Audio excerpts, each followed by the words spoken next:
The broadcast is now starting. All attendees are in listen-only mode. Good morning or afternoon, as the case may be. My name is David Mills. I'll be doing your webinar for Softree today. Jack is not available, so a little change up at the last minute. And we're going to be doing our Introduction to Resource Road Design webinar. First of all, for those of you who haven't seen one of our webinars, you will be presented with a panel. The panel has a hands up button which allows you to indicate to me you want to ask a question. And in that event, I can turn on your microphone. We generally try not to use audio in the webinar if you're not using a telephone, and I can tell the difference from here. So if you're using your computer speakers, we don't like to turn on your audio. It tends to produce some strange echoes and feedback. So if you would like to ask a question, please type it into the questions area. There's a text area where you can type any question, and I can answer that by text, and I'll usually answer by voice as well. Right, so I guess we're ready to get started. I'm just going to turn on my screen, and I can introduce the topics for today. So we're dealing with resource roads and using the RoadEng software. We're going to start off by looking at the terrain module. Any of you who are having trouble with your connection or viewing the screen, please feel free to call Softree. It's 866-519-6222 if you need to get some help getting connected. Of course, if you can't hear me, this isn't going to help, but there are instructions, of course, on your screen as to how to dial in and hear the audio. Now, let's get started with the presentation right away. I'm going to open up our terrain module. This is where we create a surface. Most resource roads these days are designed from surveys that are, well, there's a few different types of surveys. The first survey I'm going to deal with is LiDAR. It's fairly new, but it's become very useful in the low-volume road business. So what I'm going to do is I want to read in a whole bunch of LiDAR data. And the LiDAR data comes in big blocks. I've got a quick question here. I just want to answer the question. I'm not quite sure why we're getting this question. How many people are on the line? We have almost 100 people watching today, so that's quite a few. I think our limit is 100, so there's only 60 actually connected, so there's lots of room for more people if they want to join in. Anyway, I hope that answers your question. Now, LiDAR data. So I want to bring in a bunch of LiDAR data. It's large, millions of points per tile. If I just go and open a LiDAR file, I'm going to get all the data points, and I'm not necessarily going to get data points in the area of interest. What I'm going to do instead is I'm going to open a design which has a feature in it. Now, where this feature came from is a bit of a mystery. We can talk about that later, but let's assume you know where you want to build a road roughly. So you have a line that represents a corridor. You may also have a line that represents a polygon. In any event, you've got something in real-world coordinates that indicates your area of interest. Now I can bring in my LiDAR data with a lot more information. So I'm going to bring in 5 LiDAR files. These are in XYZ format, but we can read all kinds of different formats. We can read ASCII text. That's what we've got now. We can also read LAS, which is a fairly common LiDAR format. And we can bring in 3D data from various other sources like LandXML. If somebody's built a surface in another package, they can save it out as LandXML. And so there's lots of different ways to get your 3D information in. Let's bring in these LiDAR files. Now, I've made an ASCII import for LiDAR already, so I'm ready to go. And I'm just going to go into the Test tab, make sure everything's working correctly. This is what the file looks like, at least the first few lines. X, Y, Z coordinates, and fairly simple, just spaced and limited. And it's reading them incorrectly. You can see here X, Y, Z have been parsed out of that file. Great. Now, I don't want to read every single point, and there's a lot of them. So I go into my Selection tab here, and I can add what we call a region, and I want to add a corridor region. So it's going to be a corridor that's 200 meters wide, and it's based on that feature that I drew, the one that you can see poking out in the background here. So that feature is my area of interest plus, let's change that to 200. 200 meters, that's 100 meters on each side. Now I have two regions. I have the corridor region. I want to read all points inside the corridor. And then I have everything else. And for everything else, I'm just going to thin it down. I'll thin it down by decimating the data. I'll read in 1 and 10 points, or skip 9 if you like. Okay, so I start reading that in. Now, unfortunately, this takes about 10 minutes, so I'm not going to let you sit through that. I'll just cancel out of here. And you can see that it started to read in all 5 files, and it got a little bit of a ways through the first one.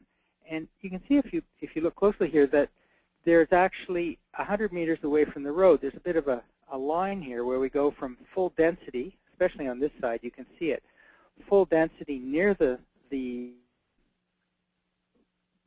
corridor, the feature that represents my preliminary road line, and then less dense outside of that area. So I'll just bring in the completed design or the completed surface, and I'll show you what that looks like.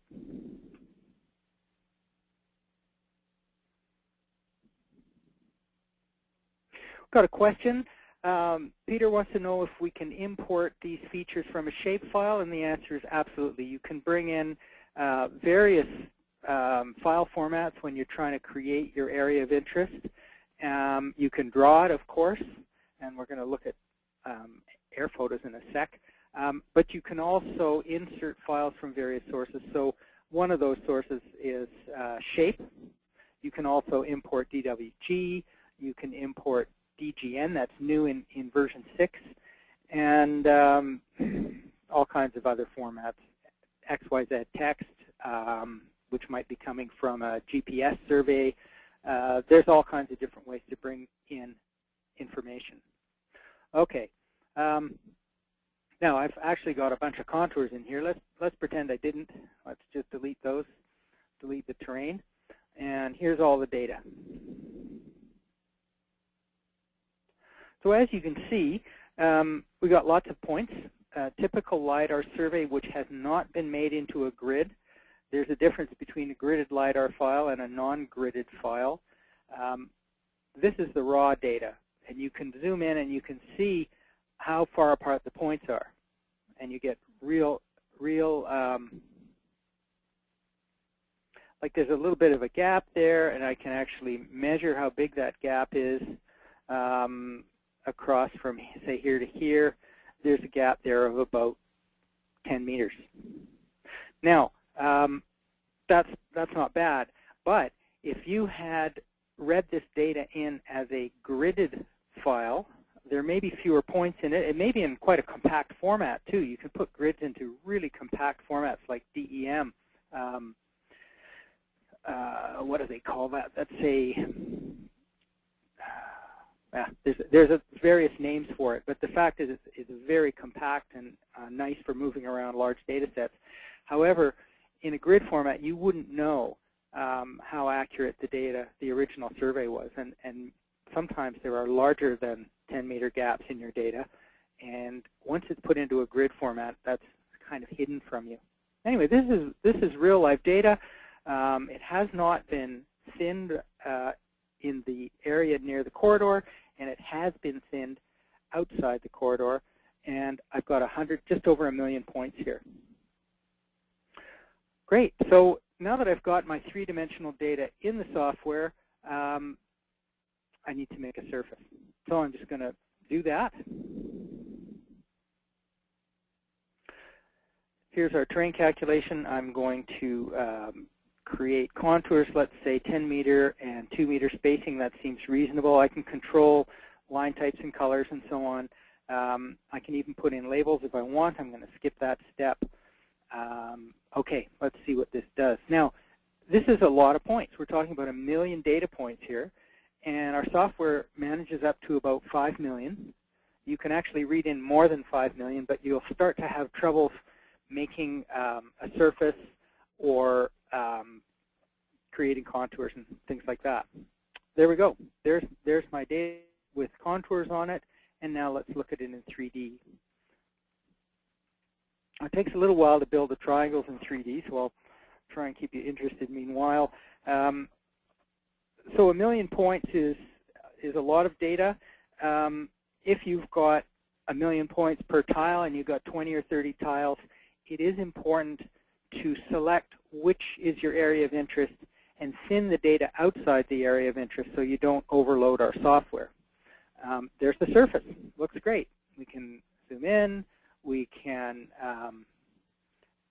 rotate. Now my screen updates very quickly. Your screen will take a little while to update, but essentially you can move around in here and see what the surface looks like. And as you can see, it looks pretty reasonable. There's no obvious spikes or holes or missing triangles. When you're dealing with a survey other than LiDAR, you may find some of that. And the 3D is a great way to figure out what's going on in terms of whether your survey data is accurate, whether there's some erroneous points, things like that. Okay, now one more thing. I'm just going to put in the background here, a air photo. It's not really an air photo. I just stole it from Google Earth. Anyway, I put this image in a terrain file. We can read in all kinds of different images, ECW, and JPEG, PNG, GeoTIFF, DEMs, all kinds of things. So you can put an air photo in the background. Now, this has been washed out a little bit. There's a few options for your air photos. You can, first of all, you can turn them on and off, which is nice. And then you can also wash them out. So I'll just turn off the washout factor here. And there we go. Now you can see the image in its full resolution. Any questions so far? Okay, I think I'm going to, for the sake of continuity, carry on and work through a resource road from LiDAR. I'm going to come back and show you various other ways to get surfaces and various other ways to create alignments. So let's imagine for a moment here that we don't even know where the road's going to go. I want to find a way to get from A to B. So I've actually got a feature in here called Route 2 that I created not too long ago. I'm just going to delete that. And we've also got a feature that you can see in orange there, which I read in from an XML file, land XML. Let's say I wanted to find from a route from here over to there, and I don't like this one. I want to see another route. Oh, by the way, first of all, let's look at this route number 1. This is the terrain module. We haven't even started road design yet, but we can create a window, a profile. I've already got one here, actually. I just have to go like so and tile horizontally. There we go. So there's my profile of route number 1. That was the one that was in my original alignment file. Okay, there it is. And there's the profile. And as I move along the plan, you can see the line in the profile. As I move in the profile, you can see a little feature. It's kind of hard to see, but there's a little cursor moving in the plan as well. Okay, now I want to make an alternate route.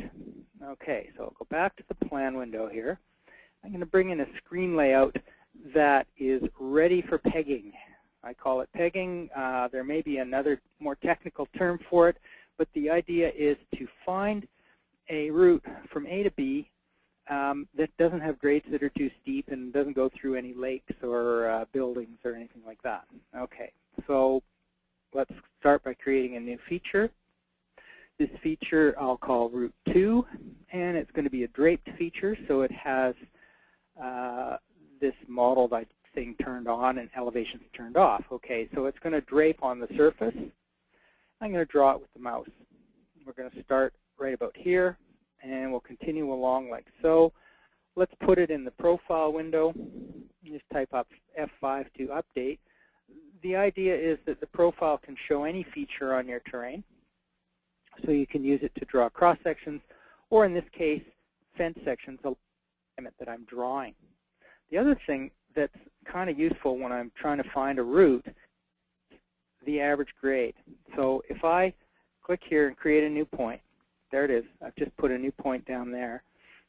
First of all, it's updated the profile.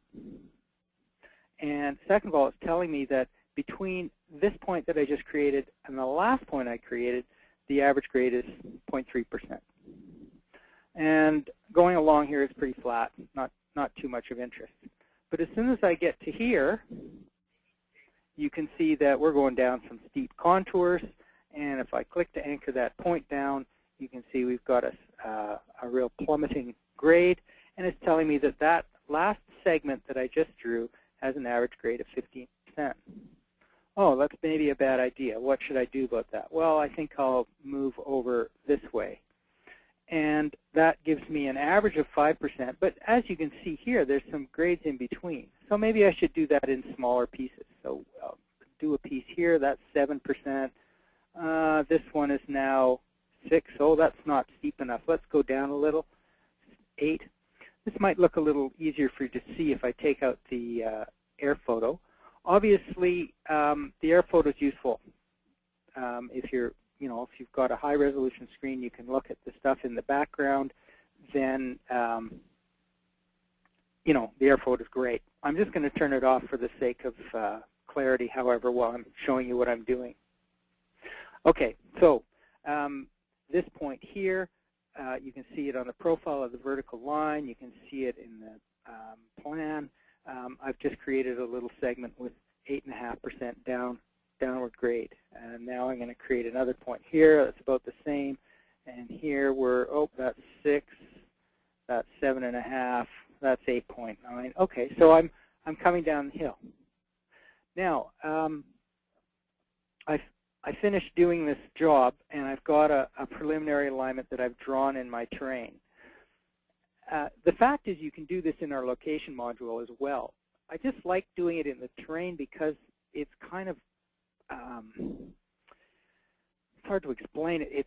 It allows you to do really gross things, like I can just click over there and see what is the average grade to get there. Okay, now let's add in a few more points, look at the cross-section, look at the profile. You can kind of do that in location, but it's throwing a whole bunch of other information at you, and it's doing a bunch of different calculations. But it's an option. Okay, so that's pegging. Any questions about that? I got a couple of questions on the screen here.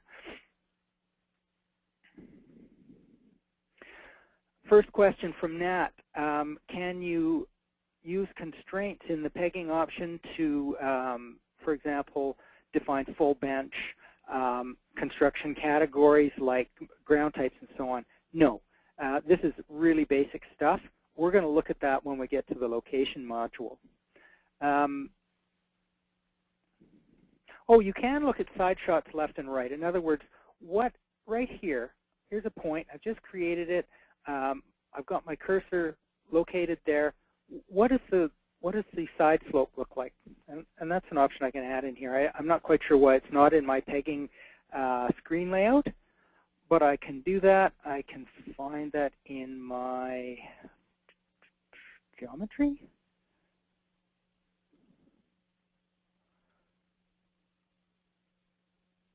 No. Okay. Should have done this beforehand. Reference coordinates. Oh yeah, here we are. Forward leg, backward leg. Okay, so I'm looking at the. I don't think it matters which one I use. Point flags. Average slope. No. 10 side shots. That's it. There we go. Average left, average right. Okay. And now that I've added those to my list, I can see that, oh yeah, it's pretty well flat here. But if I go back a couple points, here you can see there's a 15% side hill when I'm going down at that grade. So it's not very steep. In fact, we know it's 15% because when I went straight down, it was 15% grade, if you recall. So this is not really steep country. I'll show you some steep stuff later. Anna Maria is asking, is there a recommended website? There is, as far as I know, where you can get free LiDAR? No. As far as I know, I don't know of any free LiDAR sites. However, there is free lower resolution data. And I can't recall exactly the site. I know that you can get it from the States, U.S. Geological Survey. Anyway, you can certainly get data in the States for free, and I think there's similar for Canada. I think it's the U.S. or the Geological Survey of Canada. Anyway, if you Google free 3D data or surface information or something like that, if you want to send me an email, I can look it up and find it for you. But it is available. Generally not very high res. So you're looking at a point every 10 meters or so, and the vertical resolution isn't very good, or point every 100 meters even. But it's a great way to start. And you can always flush it out later with some survey data or some LiDAR data that you get, you know, as the project develops. Okay, so I'm going to open up a design. Well, it's the same file. Remember, I deleted this line work that I had already done. So there's the line that I pegged in by hand last night, and we can look at that in profile. There it is. And at any point here, I can say, oh, gee, I wonder how steep that is. I could go back to the segment, or I can actually use my measure tool just to quickly look at that. And it says on the bottom of the screen there, that's a 10% grade, 10.8%. Okay, now that I've got a surface and a preliminary alignment, I'm going to go into my location module and create a design. Okay, so RoadEng basically comes with 3 modules. There's the location module where you do road design. There's the terrain module where you create surfaces and where you can import data from a wide variety of sources. And then there's the survey module, and I'm going to talk about that in a little while. But the survey module allows you to create very simple traverses from compass, clino, and chain measurements. So it's essentially a way of entering paper notes. There's also a handheld version that you can take into the field, so you can use those same instruments and create your traverse as you go digitally in the field instead of having to write it on a notepad. So let's go back to location module and create a new design. So I'm going to create a brand new location design. And when you create a location design, the first thing you have to do is define the original ground.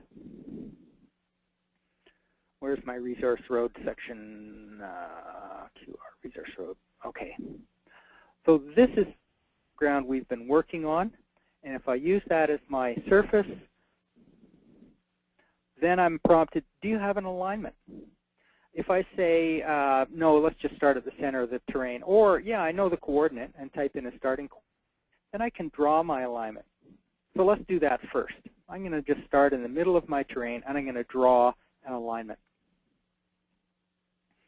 So here's my location design, and I'll just move my starting point. There's my starting point. So I'll capture that point, move it over to here, and anchor it down. And now I can start designing my alignment. So click to create a point, move it to where I want, click to anchor it down. There's a little piece of horizontal alignment. I'm going to change screen layouts here. The one I get by default is called Normal. I've created one that I like for designing roads called Design, but you can create screen layouts yourself that have different setups. So this screen layout, first of all, the plan is big and then the profile is big too. They are on top of each other. This is good for a small screen, and I'm working on a very small screen because I'm broadcasting, and big screen slowly, so I'm broadcasting a small screen. In addition, I've got stuff displayed under my section window. I've got things in my data window. There's a particular scale being displayed. I've got various options turned on in my plan window. All that stuff gets saved in your screen layouts. So that's a really nice way to switch tasks. Once you get the hang of the software, you set things up the way you like it, and then you save a screen layout for future use. Okay, so I want to design my horizontal alignment. Let's just zoom out and go over. Here we are. Okay, so as I click to create a point, I can then move it around to where I want it and click a second time to anchor it. It's showing me a cross-section. This is not that interesting because I don't have any vertical alignment yet. All I'm looking at is the bare ground. Let's go back to the horizontal alignment. You can design short straight segments, or you can design long tangents with curves between. Totally up to you. So there's a pair of tangents. That's a sharp corner. Let's put a curve on it. I'll just, oh, now if I click on here, I get a default curve. I'm not too interested in the cross-section just yet, but where did that cross-section come from? The default curve and the cross-section come from my template table, and the template table I get by default is the one called Normal. I'm just going to open a different one. So again, you can create as many template tables as you like, and I've created one called Normal Low Volume, which contains the cross-section template in my default template that I think is suitable for low-volume roads. In addition, it's got some road class specifications for a low-volume road, which is simple curves, very, very sharp vertical curves, and steep grades are allowed. Okay, so I'm happy with that. And now, when I go into my horizontal curve here and say, get my default curve, it's 50 meters. And no super elevation apply. There's a 50-meter curve. Maybe I want another curve over here. Let's do this. Sure, and then put the same curve on there, see what it looks like. Oh, that's too sharp. Let's make it a bigger radius. How about an even bigger radius? That looks kind of reasonable. So you can see that you can create horizontal curves, and you can move your intersection points around, and the curves move with them. The only limitation is you can't make a curve that's bigger than 180 degrees. In fact, I don't recommend going much over 90 degrees in terms of changing your angle. So you can draw your horizontal alignment. And while I'm doing this, it's doing essentially the same thing that it was doing in the terrain module. It's keeping track of your vertical alignment and showing you the ground. As you generate the horizontal, it's tracking the ground. And it's also keeping track of things like grades and azimuths and so on. Okay, vertical alignment. Now I can design that exactly the same way. So I can go in here and create an intersection point and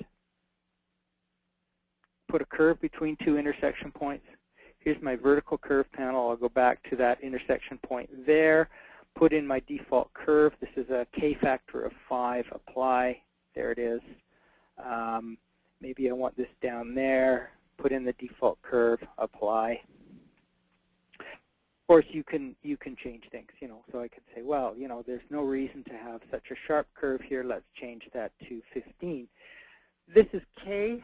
K is the rate of change of grade. So 15 means every 15 meters, grade change by 1%.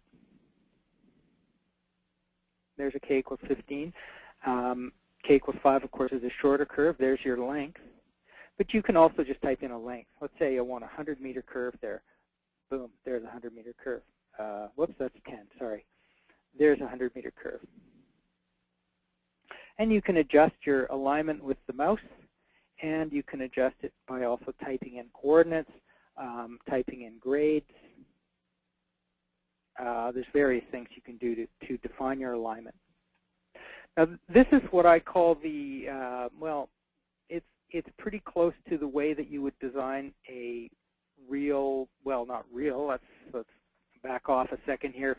It's pretty much the same way you would design a public road, where you design long straight tangents and you put curves in between. So this is the style I'm using right now. And, it's fine for a low volume road sometimes. But there's a completely different style that I want to show you. And I'm going to do that by introducing a whole different way of bringing in your alignment. So this might be a resource road that needs a fairly high speed, that's fairly high speed, so your design speed is fairly high, in which case you might want to have longer curves.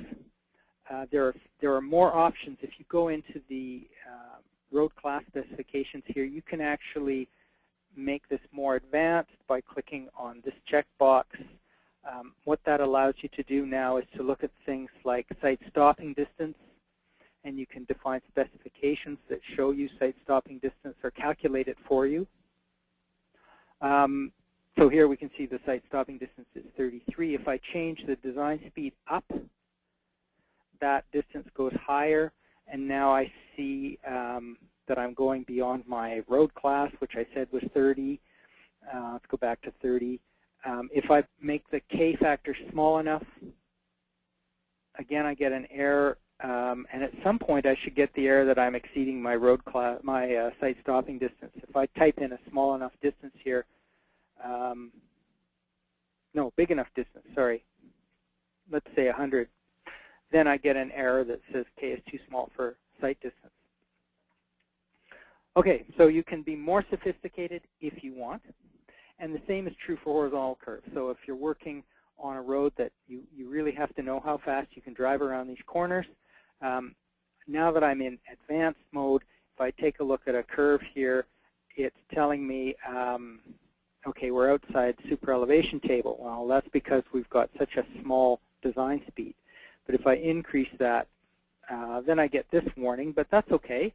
It's telling me that I'm now on my table, and it's calculating the super elevation for me. And you'll see that if you look at the cross sections, that there's super elevation in the cross section as well. Oh, that doesn't look very super elevated. Why is that? Yeah, it is. Sure. -2, -2. Okay. So there's lots of different ways to approach the problem. The problem with low volume roads is that there are,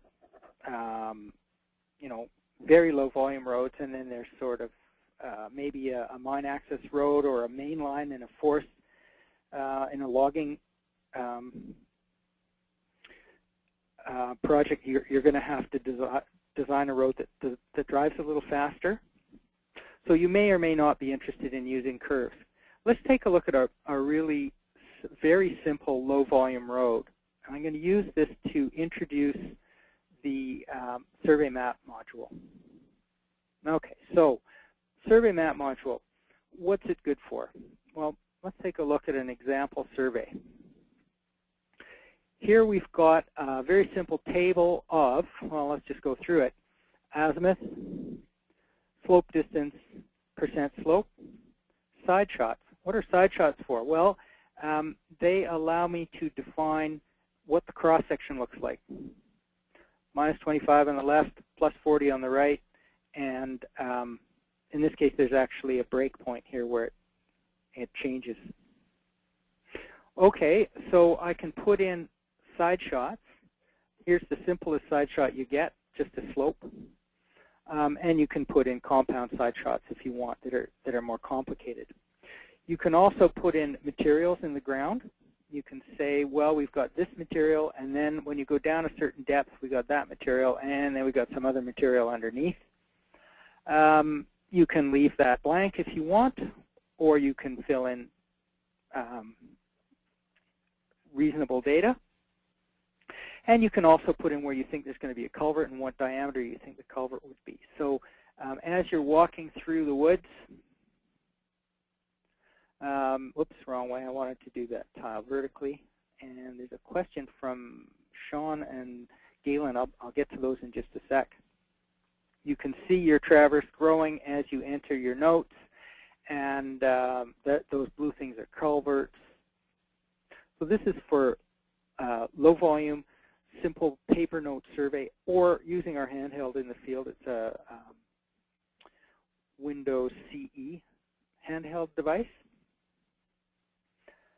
And now that I've got this information, I can actually generate a surface from this, or I can go right into the location module and build a road on it. So simple slope distance, azimuth, percent slope done with a compass or clino, and chain, and side slopes probably done with your clino and chain as well. First, let's look at these questions. Software works in both metric and imperial units, and yeah, you can work either way. And there's some conversions for going between if you ever have to do that. In fact, there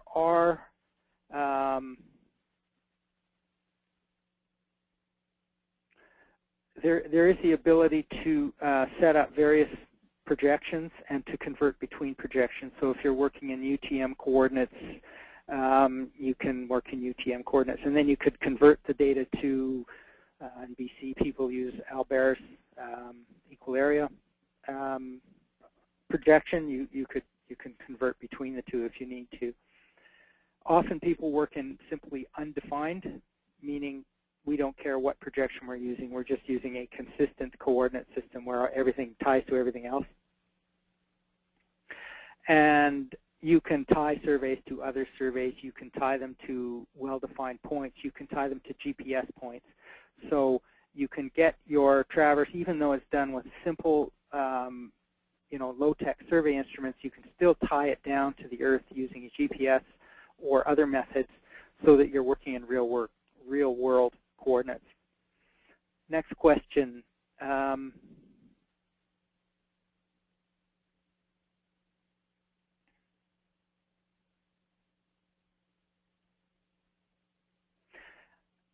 Somebody's getting a little bit ahead of what I'm showing at, which is the station yard haul distance times volume. We'll get to that, and yes, we can calculate that. And for the survey module, yeah, this is all completely configurable. I think you can even drag these around to change the order. You can change the order. You can also add columns that are custom made for your own data. And you can remove columns that you're not using. And you can change which column goes to which when you hit the Enter key. So right now I'm set up to enter a label and then what type of shot, and then azimuth, distance, slope, side shot, material, and then it's asking me, is there a creek? No. Is there a label? No. And then back to the next shot. Okay, so this is an option. Once we've got our data into this file, we can go over to the location module, and we can create a design using the side shots as cross sections. The other thing we can do is we can go to the terrain module, and we can read in the survey with side shots and create a surface. I'll just show you one. I won't go through the details. But essentially, those side shots do define, okay, we're in the right, yep, here we are, forestry that one. Yeah, so you can see there's a feet one there. Yeah, so we do it in feet or meters. Here's a surface that was created, and you can see it's a reasonable surface. It's kind of clunky and choppy because there aren't a whole lot of data points. This was created by taking the survey information, which looks like this. You can see there the center line and the cross sections, and creating a surface from it. Now, in fact, you can get better surfaces, even from a very simple survey with side shots, by including some extra data in your survey. You can create things called reference shots, which can go out in any direction. There's one. Let's just turn that on. Section lines, radial shots. Okay. So there's my section lines, and that's the radial shot right there. I just clicked on it so it becomes the current point, and there it is. So azimuth, slope, distance, it's created a 3D point. And you can create as many of those as you want. So in an area where you want to define the three-dimensional surface better, you can create a bunch of radial shots. When you bring that into terrain, you get a better surface because it uses those 3D points. Okay, so I can create a 3D surface from my survey with side shots. And now I'm going to create a location design. So we've done our paper notes. We've typed them into the survey module. We've built a surface. Now I'm going to create a road. So File, New, and the first thing it asks me for is, where's your original ground? And I'll just find that quickly. It's in my example forestry section. There's the survey with side shots. There's the terrain file. I pick them both. You can choose either one or both. And I'm now creating a brand new location design. And the nice thing here is that, first of all, it follows the survey that you created. That's the initial, in both vertical and not in horizontal. No, I mean in horizontal, not in vertical. Okay. Got a question from Michelle.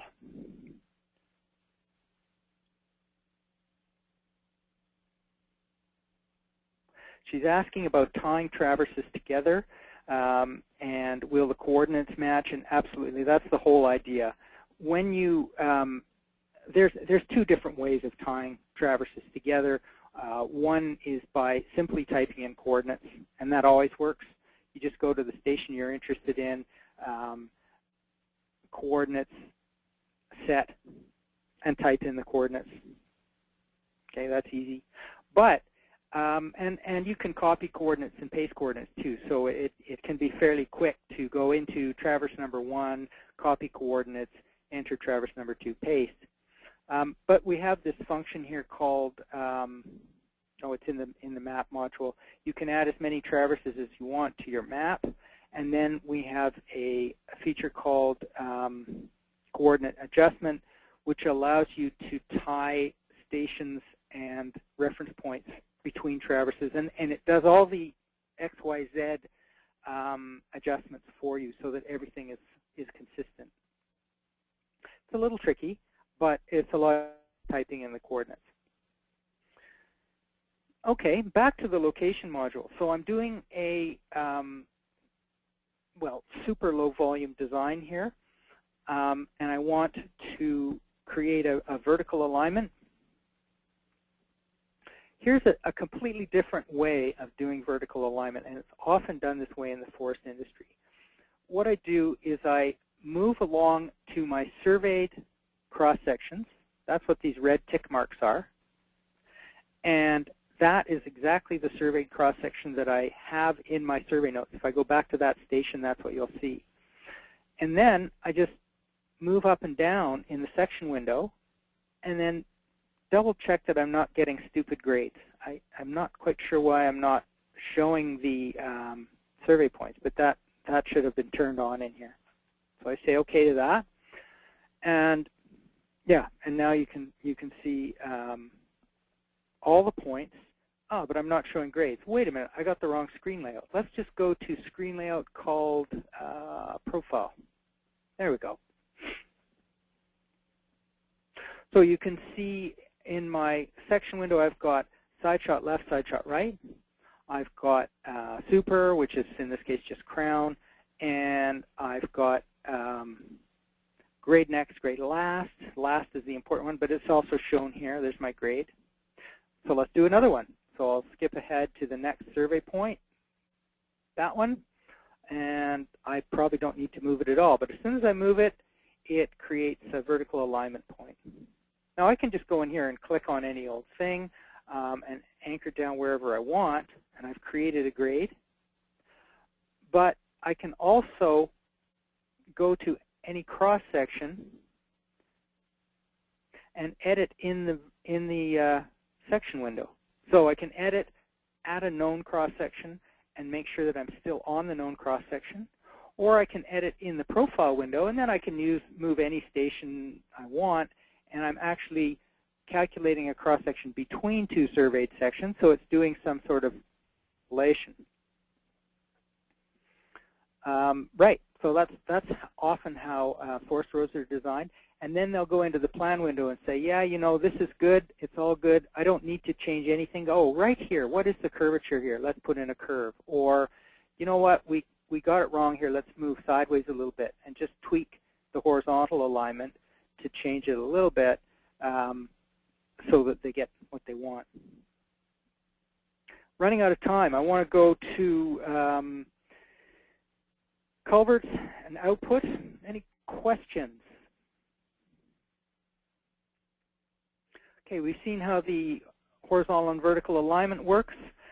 One more design-oriented thing I want to show you. This kind of brings it all together. So I'm going to show you a design. I wonder if it's still on my recent list here. Yes.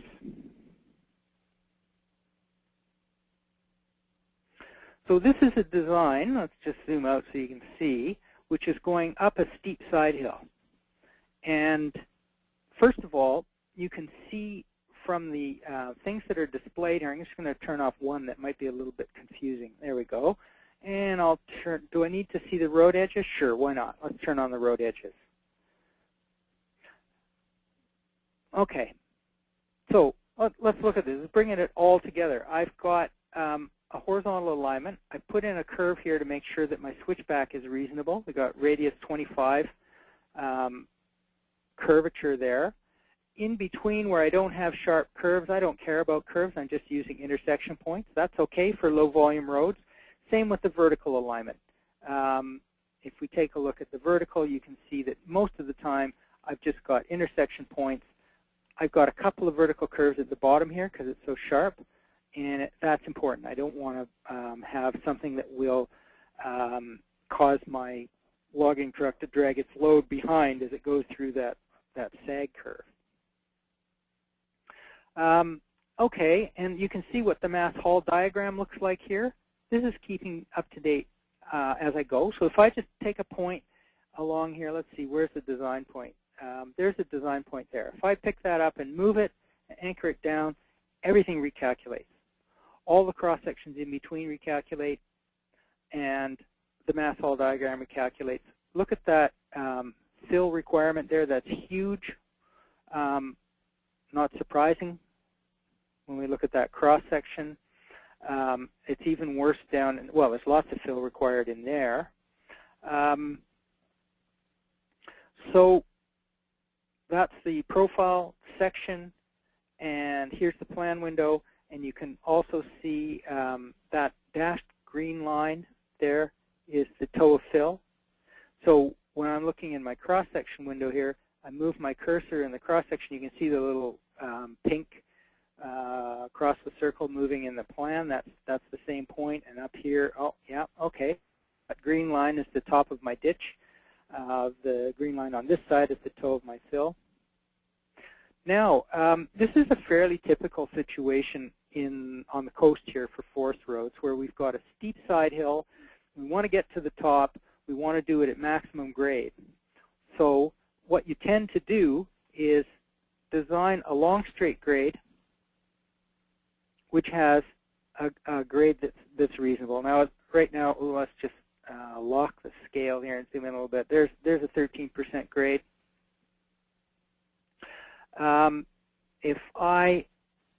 Let's assume that 13% is okay. Now, I've got a lot of cut happening there, but if I look in my plan window, I can also see there's a little bit of fill hanging down the hill, and that probably should be full bench. So what am I going to do about it? Well, if I try to change my vertical alignment here, I'm going to get something steeper than 13%.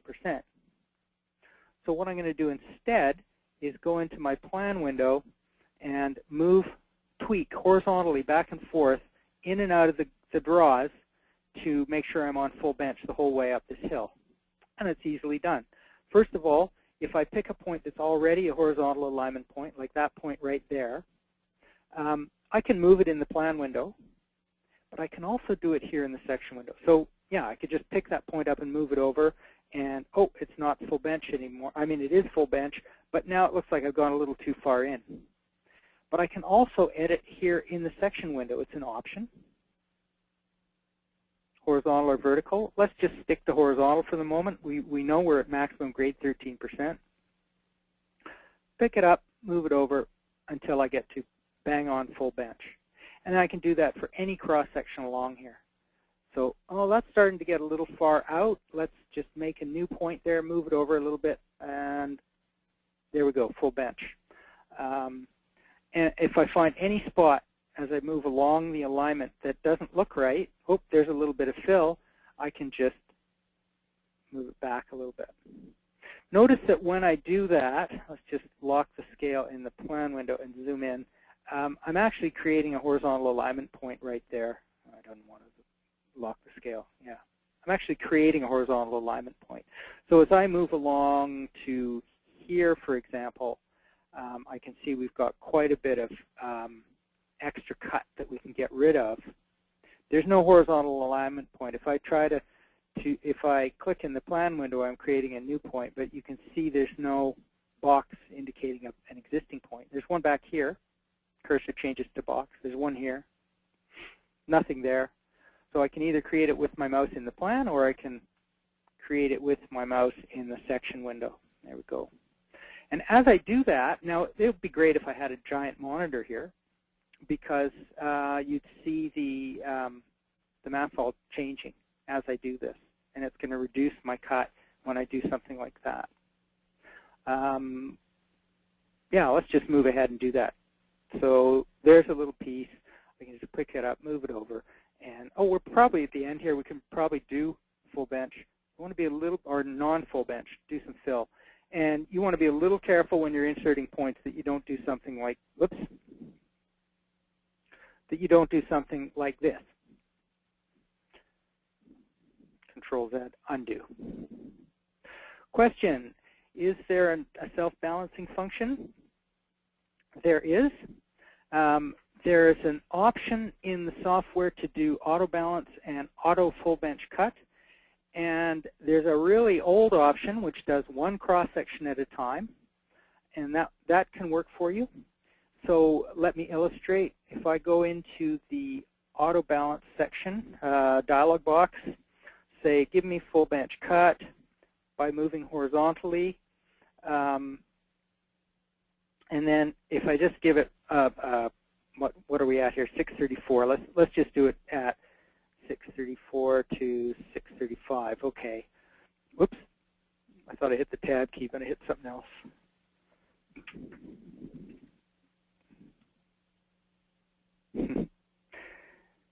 $635. Okay, there we go. Plan points, yes, yes, yes, yes. Okay. Notice you can do balance or full bench. I'm just going to do full bench because it's simpler.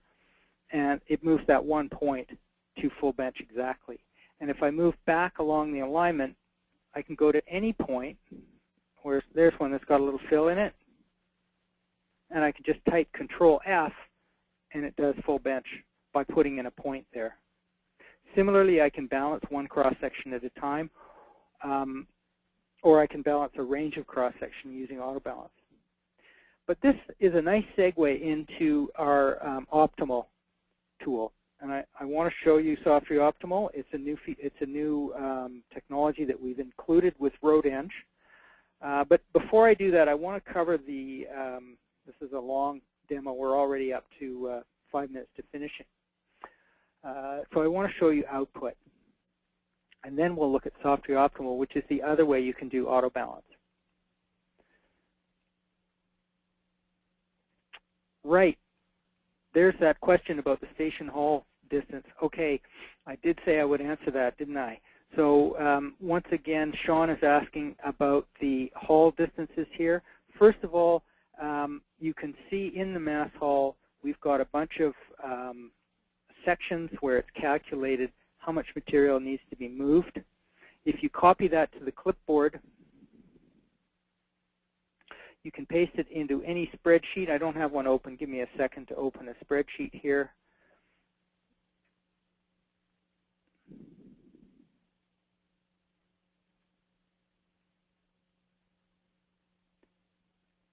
It's hidden behind some stuff. I'll just do it from the run command XL.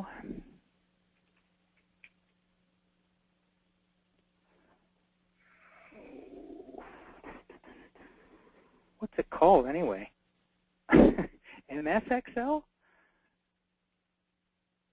How frustrating. Must be in my menu too. There we are. Okay.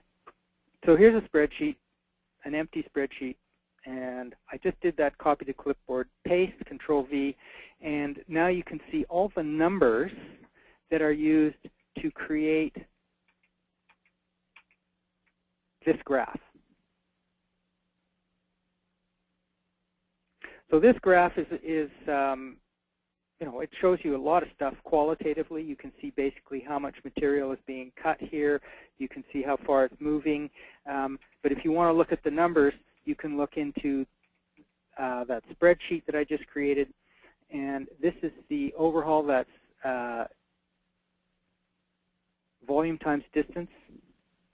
And this is another method of calculating volume times distance where you subtract the free haul distance from it. So these numbers are smaller. There's basically 2 standard ways of doing it.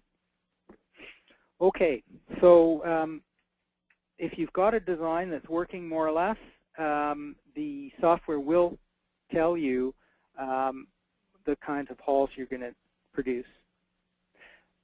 SoftReOptimal does an even better job, and I'll show you that in a sec. So output.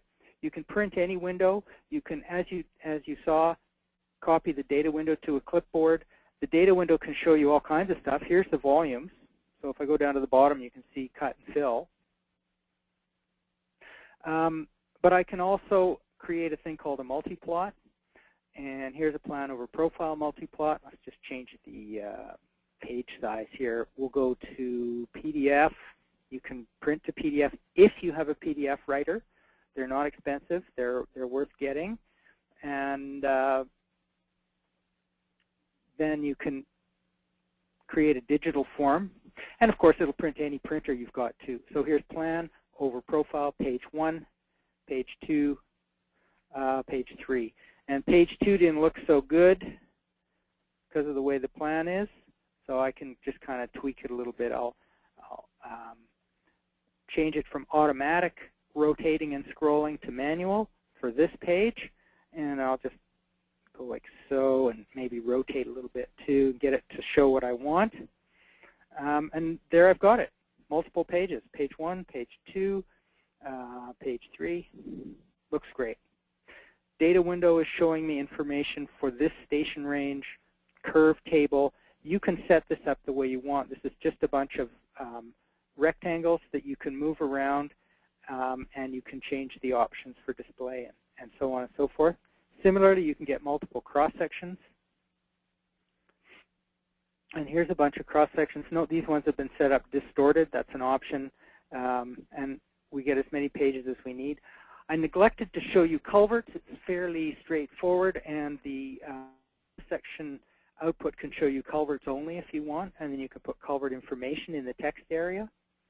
And the great thing is that once you've set up one of these output sheets, you save it as a screen layout, and then it's ready for your next design. You don't have to think about it every single time. Okay, so there's a quick question about multi-plot. If you're looking at a plan over profile and you've got, or anything with a profile in it, and you've got a multi-plot in there, you actually have to go back to the real profile window to adjust the position of this divider bar, and then that shows up in your multi-plot as well. So the multi-plot is just a picture of the real windows, and the real windows are still there. You can do stuff in them as well. You can change your design and so on. Okay, I've gone a little longer than I was planning to, but if you can hang on for a few moments, I'd like to show you the Softtree Optimal. And there's a question from Emery here. The screen layout is always saved with the file, so you can create external screen layouts, and whenever you click on File Save, the screen layout goes with it. And in fact, you can retrieve a screen layout from either a DLT file or a DSN file. So you can extract a screen layout from a design or from these little external files. Now, that's pretty much all I wanted to say about RoadEng.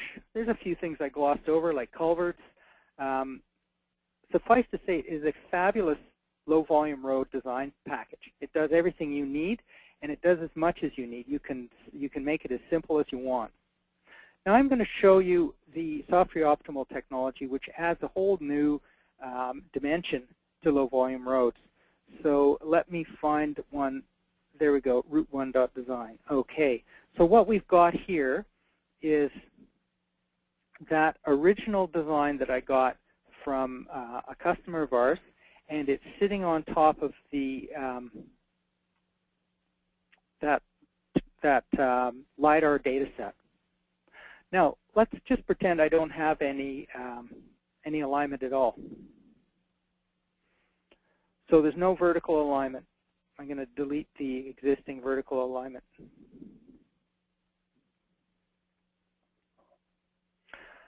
I'm going to use the optimizer here to generate a vertical alignment. I need to tell it some stuff. I need to tell it, first of all, how often do I want to create a cross-section, and there's various ways to do that. How far vertically am I allowed to go? Well, let's say 5 meters either way. What are my minimum maximum grades? What is my sag and crest K factor? In other words, basically design speed stuff and grade stuff. And then, are there control points? I put one in at the beginning, but you can put in control points for culverts, control points for intersections, various things. Are there any borrow or waste pits? Where are they? How much does it cost to cut material? How much does it cost to fill material? Now it's important to define what materials are in the ground. In this case, we're just going to assume everything is simple overburden. You can also define things like, is sidecast allowed? Do I require an overland section with 3 meters minimum fill or 2 meters minimum fill? Is there a full bench cut section? What station range is it? Am I allowed to pull material or push material, or is it all backward movement? Those are all options you can set up by station range. And now I'm ready to go. So what it's doing here is it's calculating a bunch of possible cross-sections. That is a well-defined time span. It doesn't take too long, and you know how long it's going to take. It just counts down until it's finished. Then it runs off and does the optimization. And optimization is a very complex process. And as far as we know, this is the only full functional optimization software for designing vertical alignment that's out there. It really gives you all the options you need to design a real design. It works with real cross-sections. It calculates actual volumes and actual costs based on your table. And it comes up with the smallest possible earth moving cost and earth cutting and filling cost, and shows you the alignment. It's almost finished. This can take hours, depending on the length of the road and the constraints that you've given it. In this case, it took, what, a minute? 85 seconds. And it's created for me this vertical alignment here. You see the green line. The green dashed line is my range that I gave it. I said you can go up or down that amount. It's falling roughly in the middle there. So I never once got even close to the edge of my, well, here I got a little bit closer, but basically I had lots of room to move. So it found for me the best vertical alignment. And let's just set that as the current alignment. And not only has it found the best vertical alignment, but it's given me a cost, a numeric cost, $37,000. And that is all your cut, fill, and haul costs. There will be other costs added to this. Currently, and Tyler, you should know this. Oh, he wants to know when there's going to be a new one available. Yeah, we're in beta test right now for ResourceRoadPlanningAndDesign, and there will be a new beta release fairly soon. We're just testing out the special parameters that we've just added for constraints here. These are new in the development software. Others is working with a beta version that doesn't have these yet. So we're going to release those pretty soon. There's a couple of things that aren't working, like overland and clamp. So we need to make them work, make them test them well, and then we'll release a new beta. It's calculated a profile. You can see that it's got a really simple haul graph here. The mass haul there's nothing big. It's all short. This is a haul graph. There's almost no material being moved in the overhaul distances. It's all in the free haul distances. And there's a cost there. We can use this to calculate an instant profile, well, almost instant, 85 seconds in this case, and we can compare different horizontal alignments. Or we can even go to the level of putting in realistic curves and all the things that you would do in a real design and have it, with a little bit of number crunching, come up with a final design for you. Of course, you can always tweak the design when you're finished. Just looking for my Resource Road. There's one here where I did a few trials, and this design, I think we're showing the correct design when this opens, yeah. In this design, I've actually got tangents between the curves, and it's costing a little more than that. Oh, it's a longer one too. Yeah, yeah. We've gone all the way to the end there. So you can see the mass haul is nice and tight, not too much movement. The curves are realistic with tangents in between them. It's calculated the optimal haul, and it works with multiple materials and real cross sections.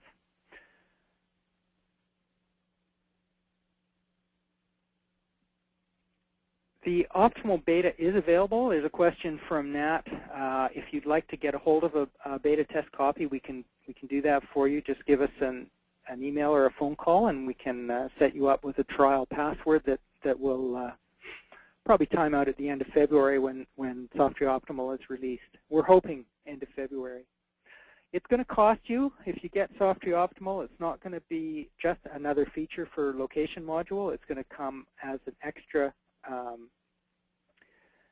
additional cost. The benefits in time are obvious. You don't have to spend the time doing the vertical alignment. It does it for you. The long-term benefits in construction costs are maybe not so obvious, but probably much bigger. Nat's asking me exactly how much it's going to cost.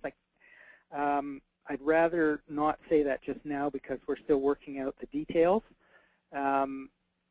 But it's not going to be as much as buying another copy of, or buying a copy of Location by. It's An additional cost, location module, first copy costs you around $4,500. Software Optimal is not going to double that. It's going to be a little less than that. So anyway, the final price will be on our will be available at the end of February. And if you want to get a price right now, you can contact our sales guy, Dave Savory. He'd be happy to come up with a price for you. And you can try it out for free. The beta test is still available because we haven't released it yet. I did a couple of trials here, and they worked out really nicely. I think we're past the end of the webinar time slot, so feel free to drop out. And thank you all for attending. But if you do want to spend a couple of minutes and look at my my trials, I'll show you. So you remember that we had Route 1, where the design came from our customer. It came actually in a land XML format. So the customer said, okay, we're going to go this way. And then I went and I pegged a completely different path, and I drew this yellow line here. I'm calling that Route 2. And Route 1, I ran it through the optimizer, and I found it cost about $37,000. Now this number may not be exactly right because it's based on ground type costs that might be wrong. It's based on haul costs that might be wrong. But it's a number, and I can compare it now with Route 2. So here's Route 2. Basically, I created the Route 2 design. There it is. As I showed you with the same tools I was using in RoadEng, and it has a slightly different cost and a slightly different horizontal alignment. It came up with a cost of $30,000, even though it's significantly longer. It's about a kilometer longer, 330 or 3,300 meters long. Whereas, let's just switch back. This one, Route 1, is only 2,800 meters long. Now, I have to point out that currently I'm not paying attention to the cost of the capping material, and clearly that goes up if your road gets longer. It's not very interesting for the optimizer because it doesn't change. When you change the vertical alignment, it doesn't change at all. But it does change when you do the horizontal. So before I say that the peg design is cheaper, I need to multiply the cost of that capping gravel by the length and see if there's still a cost savings to be had. But that's the idea. Try two different alignments. Takes you a while to design the horizontal, but you don't have to design the vertical. You just push the process button, and it comes up with a vertical alignment and a cost. And now we can compare. So here's Route 1. Here's Route 2. Different costs, different alignments. Question. This webinar is indeed taped and will be available. We'll break it into a few chunks, and it'll be on our website fairly soon, probably next week.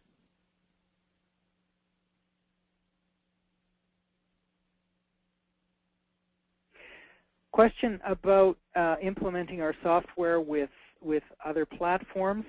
First of all, a little tangential to the question, we are working on getting Software Optimal to run with Autodesk's Civil 3D. It's not out in beta yet. It's still in a very early stage. And we may want to also implement our software with Bentley Software Optimal. In terms of surveying, we've had quite a few requests to get this survey into basically handheld devices like iOS or Android. And that is the text that I'm getting here. Nat wants to know, can we run this in iOS or Android? The answer is no. We're certainly thinking about it, and that may be available in the future. We're hoping to get, well, one of the things that might happen, which would just make it really easy for us is that somebody might write an emulator that runs on Android or iOS that'll run CE applications, because we already have a CE application. If that doesn't happen, we're going to have to rewrite it, and it's a big job, and I can't say how long it'll take, but it's certainly on the horizon.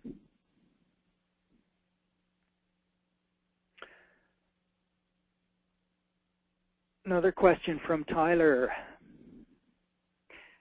The fact is that the topping layer is not, at the moment, being accommodated by the optimizer. Currently, the optimizer can only deal with subgrade cut and fill, and the subgrade cut can be up to 3 layers, so 3 different materials. However, in the near future, I'm not sure it'll get into the first release, but in the near future, we will also include layers above subgrade, and it's also been, I mean, we've proved it. Let's put it this way: the optimizer can handle any kind of cost. So we may include costs for land structures like retaining walls and other similar things. But at the moment, we're just dealing with simple subgrade cut and fill. It will expand. There's no question that costing is a really interesting part of road design, and the optimizer, all it does is minimize costs. So the more we add to the costing part of the software, the more useful it will become, and it will become more useful as an optimizer, and it will become more useful as a cost estimator.